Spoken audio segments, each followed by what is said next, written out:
RJV. L'écouter peut tout changer. Dieu a toujours une pensée à te faire passer, mon ami. RJV. Nous voici donc revenus dans notre réflexion. Alors, s'il y a un auditeur qui prend l'émission en cours, je rappelle notre question pour ce soir. Notre question pour ce soir, c'est: est-il permis de mentir pour faire le bien, ou est-il permis de mentir quand il s'agit de sauver sa vie ou de sauver la vie de quelqu'un? Alors, je rappelle que nous avons reçu ces questions à la fois de Patrick et de Sandro.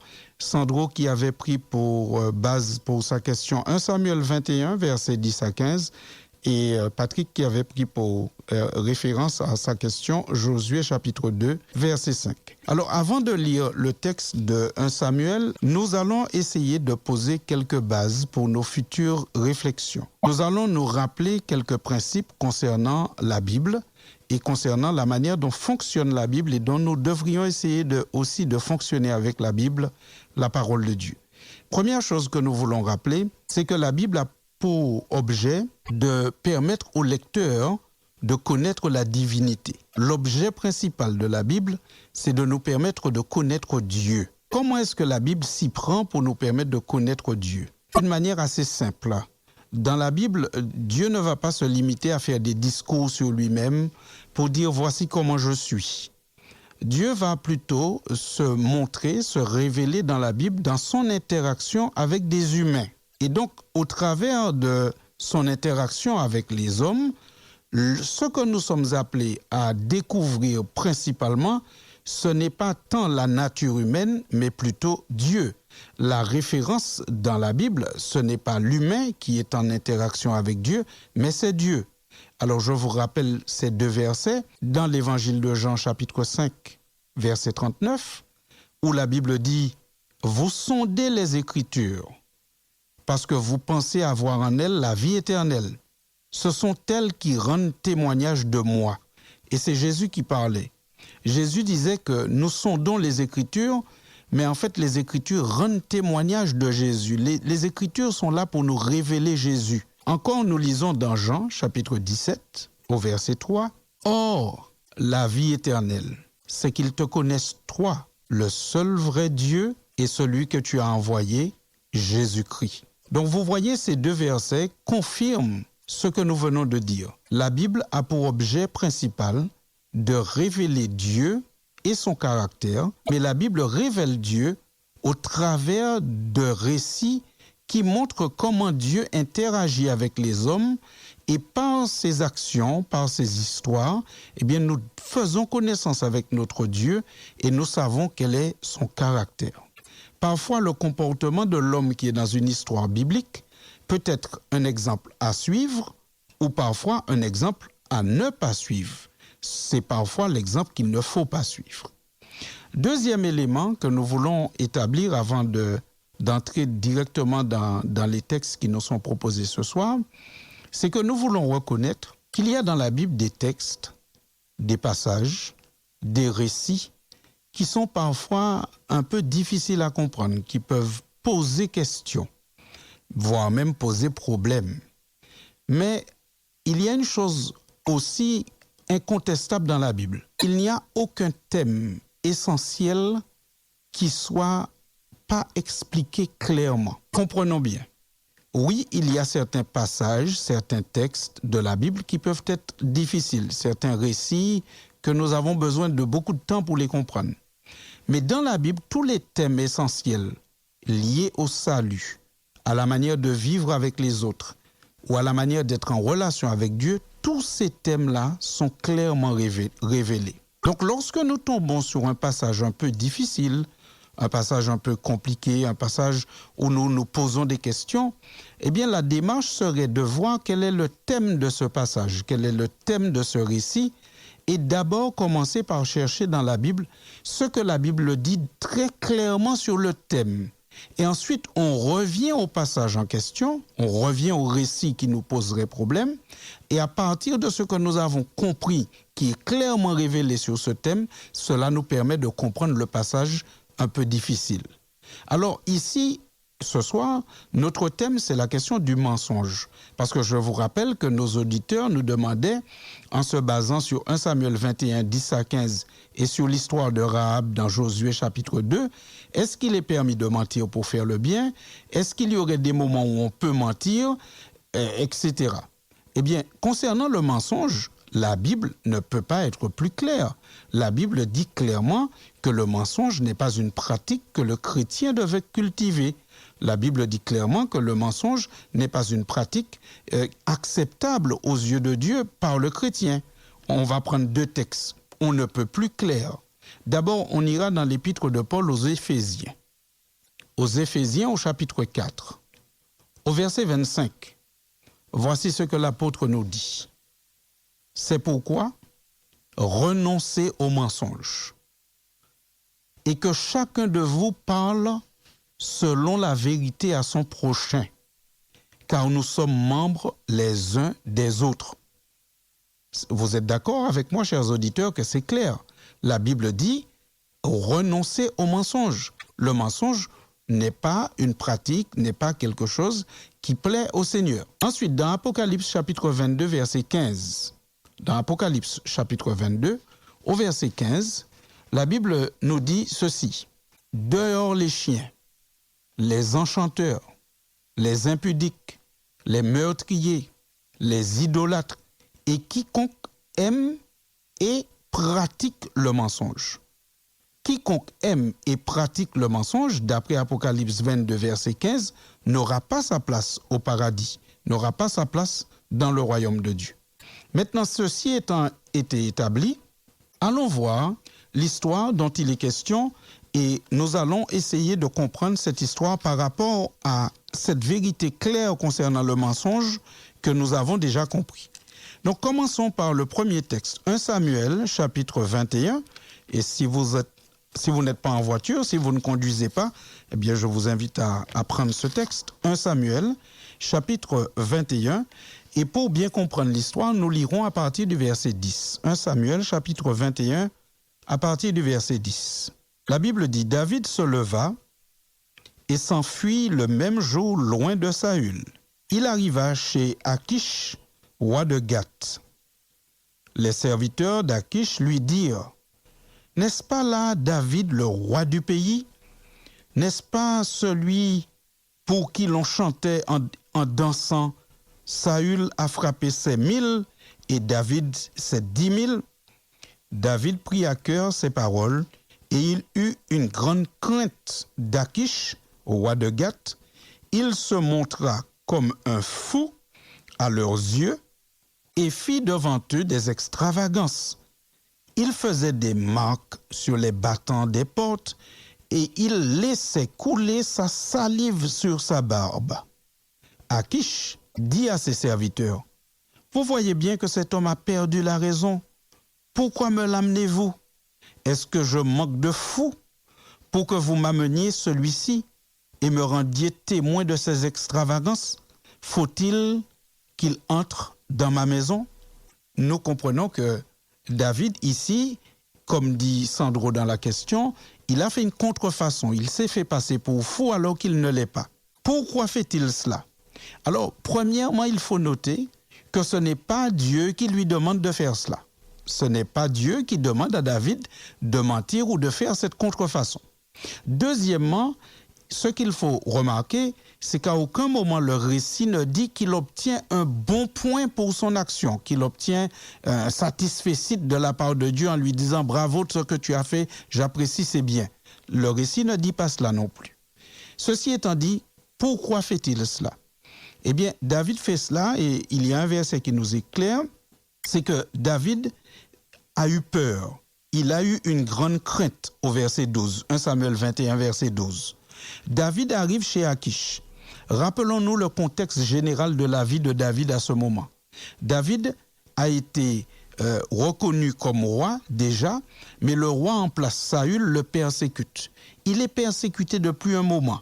Depuis un moment, il n'a pas un lieu, on pourrait dire, où reposer sa tête. Il va de lieu en lieu, il est toujours en train de fuir.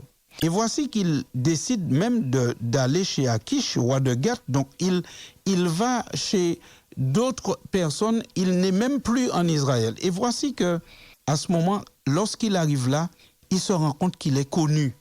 Il se rend compte que les gens parlent de lui, ils savent que ce qu'il a fait, et il se dit, mais s'ils savent ce qu'on a chanté à propos de moi et de Saül, peut-être même qu'on ira me vendre à Saül, on dira à Saül que je suis ici, et sans qu'il n'y ait aucune raison apparente, c'est lui-même qui commence à paniquer, c'est lui-même qui commence à avoir peur, sans qu'il n'ait reçu aucune menace, il panique et il décide à ce moment de jouer la comédie et de se faire passer pour un fou.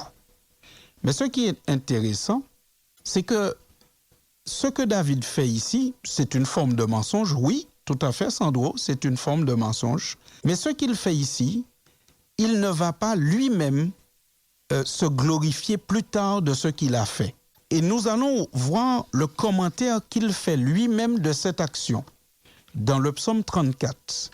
Dans le psaume 34, alors, si vous êtes encore avec moi, vous tournez les pages de vos Bibles jusque dans le psaume 34.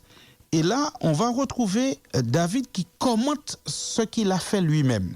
Au psaume 34, le récit commence ainsi. Psaume de David, lorsqu'il contrefit l'insensé en présence d'Abimélec et qu'il s'en alla chasser par lui. Donc, c'est un psaume qu'il a écrit lorsqu'il a fait semblant d'être fou, d'accord? Lorsqu'il a fait semblant d'être fou, et c'est ce qu'il a écrit. Et qu'est-ce qu'il a écrit donc? La première chose qu'il écrit au verset 2, il dit « Je bénirai l'Éternel en tout temps. Sa louange sera toujours dans ma bouche. Que mon âme se glorifie en l'Éternel, que les malheureux écoutent et se réjouissent. » La première chose qu'il dit, c'est qu'il glorifie l'Éternel parce qu'il reconnaît qu'en quelque part, puisqu'il n'a pas été correct, il aurait pu subir la disgrâce de Dieu. Mais Dieu, dans sa bonté, lui a fait grâce. Dieu lui a fait miséricorde. Et c'est pour cela que nous disions au début que lorsque nous avons un récit biblique, la première chose qu'il nous faut chercher à voir, c'est quelle est la réaction de Dieu. Quel est le caractère de Dieu qui se manifeste au travers du récit. Eh bien, au travers de ce récit, on trouve David qui prend peur, sans raison apparente, sans qu'on ne l'ait menacé, qui décide de mentir, de jouer la comédie, et il se rend compte que Dieu aurait pu ne pas apprécier au point de le frapper ou bien de le rejeter, mais Dieu n'en a rien fait. Donc, il rend grâce à Dieu, il loue Dieu, et il dit, un Dieu pareil, sa louange sera toujours dans ma bouche. Ensuite, au verset 5, que dit-il? Nous sommes au psaume 34. Il dit, « J'ai cherché l'Éternel et il m'a répondu. Il m'a délivré de toutes mes frayeurs. » Cela signifie que David a fait un chemin après cette histoire et il a appris à gérer ses frayeurs avec l'aide de Dieu. Au verset 12, que dit-il encore? Il dit, « Venez mes fils, écoutez-moi, et je vous enseignerai la crainte de l'Éternel. Quel est l'homme qui aime la vie, qui désire la prolonger pour jouir du bonheur? Préserve ta langue du mal et tes lèvres des paroles trompeuses. Éloigne-toi du mal et fais le bien. Recherche et poursuis la paix. » C'est formidable.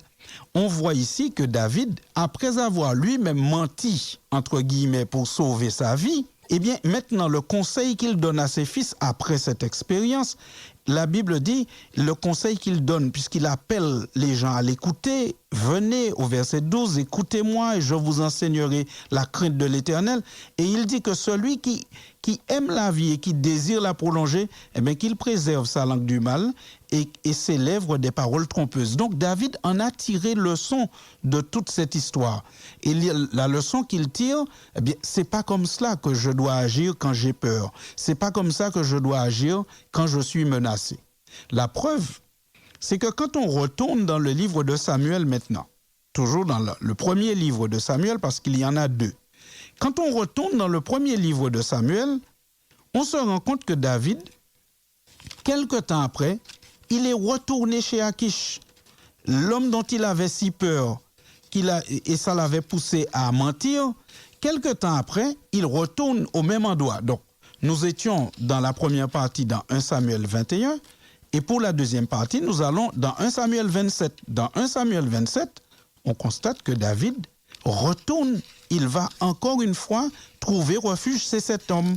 Mais après sa première expérience, eh bien, il s'y prend différemment. Donc, il retourne chez cet homme, il va être là, et la Bible va nous dire que ça va tellement se passer différemment la deuxième fois au verset 5, donc 1 Samuel 27, verset 5, 1 Samuel, je répète, 27 au verset 5, la Bible nous dit, David dit à Akish, « Si j'ai trouvé grâce à tes yeux, qu'on me donne dans l'une des villes du pays un lieu où je puisse demeurer, car pourquoi ton serviteur habiterait-il avec toi dans la ville royale? » Et ce même jour, Akish lui donna Tsilag.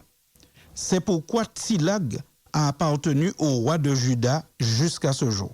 Donc David retourne une nouvelle fois trouver refuge chez Akish. Cette fois, eh bien, il fait confiance à Dieu parce qu'il a fait une première expérience, il a compris un certain nombre de choses, Dieu lui a fait grâce, il retourne, c'est là qu'il trouve refuge et il va avoir une belle relation avec Akish au point que Akish va lui donner une ville qui s'appelle Tsilag.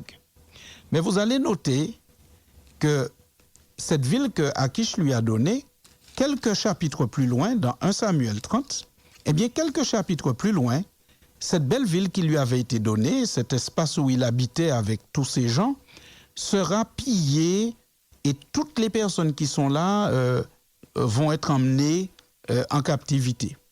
Et cette fois, là encore, nous allons retrouver David dans une grande peur, dans une grande angoisse. Retrouvez ce passage avec moi, je vous prie, dans 1 Samuel 30, au verset 6. Je répète, 1 Samuel 30 au verset 6. La Bible dit que après que la ville fut détruite, brûlée, après que les femmes furent emmenées captives, puisque David était parti en expédition, et pendant qu'il était parti en expédition, sa ville a été pillée, brûlée, et tous ces gens ont été emmenés en captivité. La Bible nous dit dans 1 Samuel 30 au verset 6, David fut dans une grande angoisse, car le peuple parlait de le lapider, parce que tous avaient de l'amertume dans l'âme, chacun à cause de ses fils et de ses filles. Mais David reprit courage en s'appuyant sur l'Éternel, ton Dieu. Et nous comprenons que David a eu dans sa vie une évolution de sa relation avec Dieu et une évolution de son comportement face à la peur, face à l'angoisse. Dans la première histoire, 1 Samuel 21, lorsqu'il a peur, on ne lui a encore rien dit. Le roi n'a pas eu le temps de lui dire ce qu'il va lui faire, si c'est du bien, si c'est du mal. C'est lui qui s'est mis en tête, on va me faire du tort, et il s'est fait passer pour un fou, il a fait une contrefaçon et il a été chassé. Mais nous voyons qu'il a reconnu plus tard dans le psaume 34 que ce n'était pas le bon comportement à avoir, et il nous conseille, nous, d'éloigner de nos lèvres les paroles mensongères, même quand nous avons peur. Et nous voyons qu'après, il en a tiré leçon, puisque la Bible va faire en sorte que nous sachions que lorsqu'il retourne chez Akish, Akish lui donne une ville, cette ville est pillée, brûlée, ces personnes emmenées en captivité. Ceux qui sont avec lui le tiennent pour responsable parce qu'il est le chef. Vous savez, le chef est toujours responsable de tout, hein. Donc, on le tient même pour responsable alors qu'il était avec eux en expédition, mais ses propres gens parlent de le lapider. Mais là, il a peur, eh bien, il ne va pas mentir, il ne va pas faire de contrefaçon, mais la Bible va dire cette phrase merveilleuse, David reprit courage en s'appuyant sur l'Éternel. La deuxième question, ou le deuxième auditeur plutôt, faisait référence à l'histoire de Rahab. Rahab, c'est cette femme, je vous rappelle, dont l'histoire nous est racontée dans Josué au chapitre 2, cette femme qui habitait la ville de Jéricho et qui va accueillir ces émissaires que Josué avait envoyés pour regarder un petit peu comment était la ville, pour savoir comment il pourrait s'y prendre pour passer cette ville, pour la prendre. Et cette femme avait reçu ces hommes avec bienveillance et les avait protégés. Lorsqu'elle avait été questionnée et qu'on lui avait demandé « Mais où sont les hommes qui sont venus chez toi ?» Alors là, elle avait dit « Ils sont déjà partis », alors qu'en fait, ils étaient encore cachés sur son toit. Alors la question qui nous était posée, est-ce qu'il est permis de mentir pour faire le bien? Alors il faut qu'on se rappelle le texte dans son contexte et l'histoire dès son début. Partout où il est question de Rahab dans la Bible, partout où le nom de Rahab est mentionné, que ce soit dans Hébreux chapitre 11 verset 31 ou dans Jacques chapitre 2 verset 25, toutes les fois que la Bible parle de Rahab, l'auteur a toujours soin de la présenter comme Rahab la prostituée. Ce n'est pas, comme je l'ai dit, pour lui faire du tort ou rappeler son passé indéfiniment. Non, au contraire. C'est pour nous rappeler dans la position dans laquelle où elle était quand elle a pris position pour Dieu. Elle était dans cette pratique de la prostitution. Elle avait entendu, certes, parler du peuple d'Israël et de ce qui s'était passé depuis sa sortie d'Égypte, puisque c'est ce qu'elle dit dans le récit, mais elle était encore au tout début de sa connaissance de Dieu. Elle était au tout début de sa connaissance des possibilités qu'il y a en Dieu. Voici une femme qui a juste entendu parler de ce qu'Israël a fait par la main de Dieu, par la grâce de Dieu. Mais elle décide, quand elle reçoit ses émissaires, qu'on appelle parfois aussi des espions, de prendre position. Et elle dit non, je ne vais pas rentrer en lutte avec ce Dieu dont j'ai entendu parler, mais elle ne le connaît pas encore. Elle ne connaît pas encore grand-chose de ce Dieu. Et là, elle prend position. Elle rentre dans le camp de Dieu. Elle protège au péril de sa vie, elle protège ses émissaires de Dieu. Mais elle utilise à ce moment les armes qu'elle a à sa disposition. Elle fait ce qu'elle connaît de sa pratique habituelle, mais elle a déjà pris position pour Dieu. Et c'est donc qu'elle va utiliser le mensonge. Alors, est-ce qu'on peut se baser sur ce récit pour dire oui, mais le mensonge peut être une pratique acceptée? Non. Ce qu'il faut se dire, c'est qu'il faut tenir compte de la personnalité et du moment. Rahab, à ce moment, ne connaît pas grand-chose de Dieu. Elle vit à Jéricho, elle a juste entendu parler du Seigneur et donc elle prend position. C'est ce qui est l'important et c'est ce qui est retenu.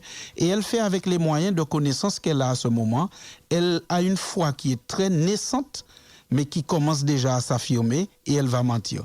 Donc par conséquent, Rahab, à ce moment de sa vie, n'est pas un modèle que nous devrions prendre et dire, voilà, c'est le modèle, c'est comme ça, dès que j'ai une difficulté, je vais mentir. Non, pas du tout.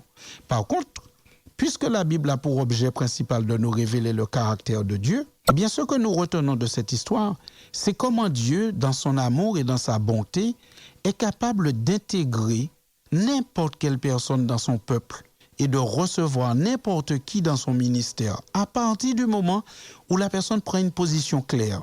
Quand bien même sa foi est encore naissante et parfois maladroite, eh bien Dieu regardera au cœur et à la bonne volonté de cette personne et Dieu sera capable de l'intégrer dans son ministère.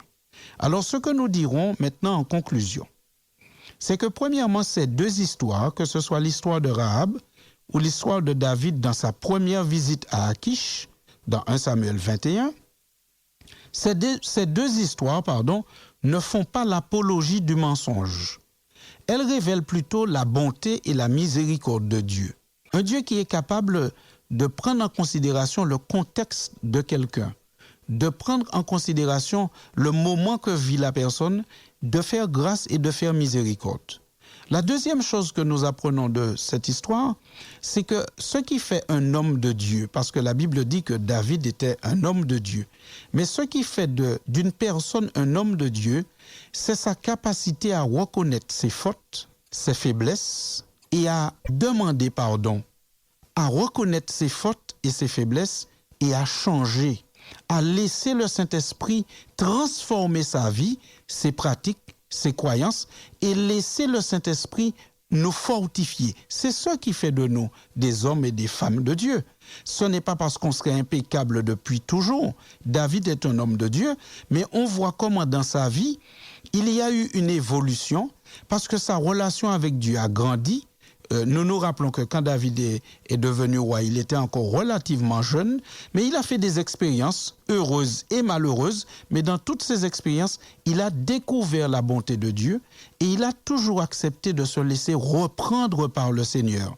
Et il s'est toujours humilié devant le Seigneur. Et c'est pour cela qu'il a écrit le psaume que nous avons lu tout à l'heure, le psaume 34, où il reconnaît que ce n'était pas la meilleure attitude que j'ai eue ce jour-là. Et il nous conseille même au verset 5, si vous voulez prolonger votre vie et que vous avez peur, éloignez quand même de votre bouche les paroles mensongères. L'autre chose que nous pouvons tirer encore de ces histoires, c'est qu'il ne nous appartient pas en tant qu'humains de juger. Nous pourrions voir quelqu'un mentir ou faire une contrefaçon et tout de suite lui jeter le blâme et dire, bon voilà, il a menti, il n'est pas un chrétien, il n'est pas un homme de Dieu, etc. Si nous avions jugé David juste après sa première rencontre avec Akish, qu'aurions-nous dit? Si nous avions réuni un groupe pour parler de David juste après sa première rencontre avec Akish, quelles sanctions aurions-nous données à David? Eh bien, vous voyez que Dieu certainement ne lui a pas donné un satisfecit, un bon point pour son comportement, mais le Seigneur ne l'a pas accablé. Le Seigneur a certainement dû lui parler, ce que nous n'avons pas, nous humains, toujours la capacité de faire. Et le Seigneur l'a emmené à concevoir qu'il doit changer. Eh bien, ces histoires nous montrent que nous ne devons pas juger. Nous n'avons pas les aptitudes, nous n'avons pas suffisamment de connaissances pour porter un jugement.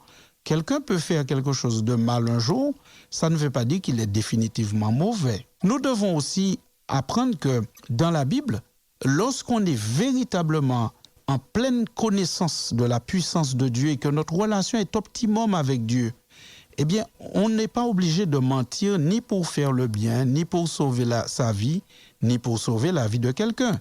Nous nous rappelons de ces jeunes dont la Bible rapporte l'histoire dans le livre de Daniel. Lorsque leur vie était menacée, ils n'ont fait aucune simulation, ils n'ont pas menti, ils ne se sont pas non plus cachés.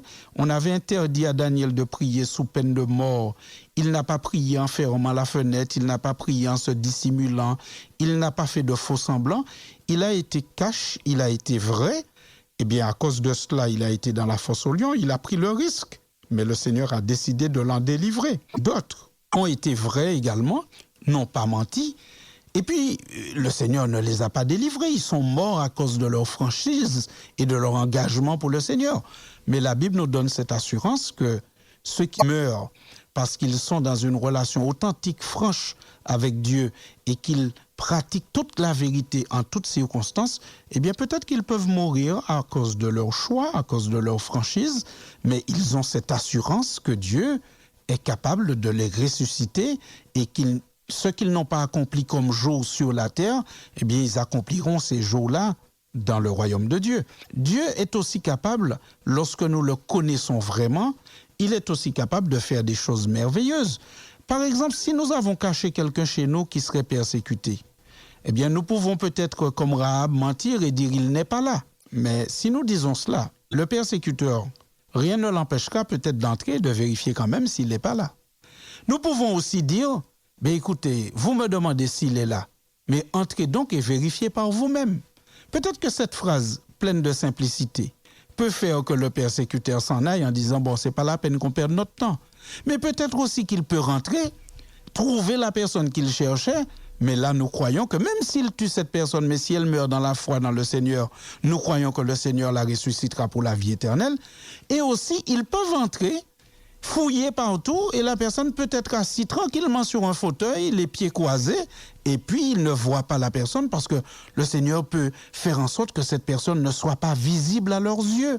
Lorsque nous avons une foi qui est vraiment mature, eh bien, nous allons avec Dieu dans une direction de franchise totale, croyant que soit il peut protéger, si c'est son plan, si c'est sa volonté, ou qu'il peut décider de ne pas protéger, mais si c'est le cas, eh bien, nous avons cette assurance que notre expérience avec Dieu ne se limite pas aux quelques jours que nous faisons sur la terre, mais que le Seigneur, lorsqu'il reviendra, ses enfants qui n'ont pas accompli la plénitude de leur jour accompliront la plénitude de leur jour dans le royaume des cieux.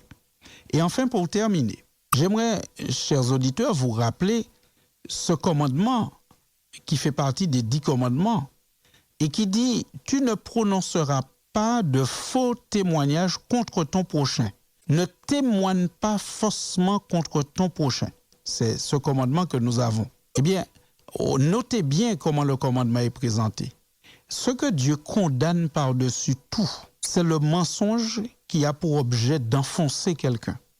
C'est le mensonge qui a pour objet de ternir quelqu'un, de ternir sa réputation, de salir une personne, de mettre une personne en danger, de dévaloriser quelqu'un. Parce que le commandement est clair, ne témoigne pas faussement contre ton prochain. Et c'est absolument ce que Dieu ne voudrait pas et qu'il nous demande de ne pas faire.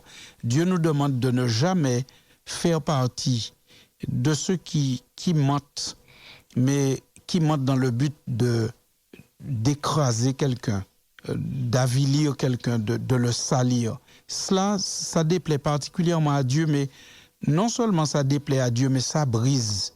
Parce que lorsque vous avez été victime de mensonges, de faux témoignages, quelquefois c'est tellement difficile de reconstruire quelqu'un qui a subi ce genre de choses. Et c'est encore pire lorsque cela se passe dans l'Église. Malheureusement, aujourd'hui, dans toutes les églises chrétiennes, il y a des gens qui ne fréquentent plus les assemblées parce qu'elles ont été victimes de ce genre de choses. On a dit des choses mensongères à leur égard et elles sont parties brisées.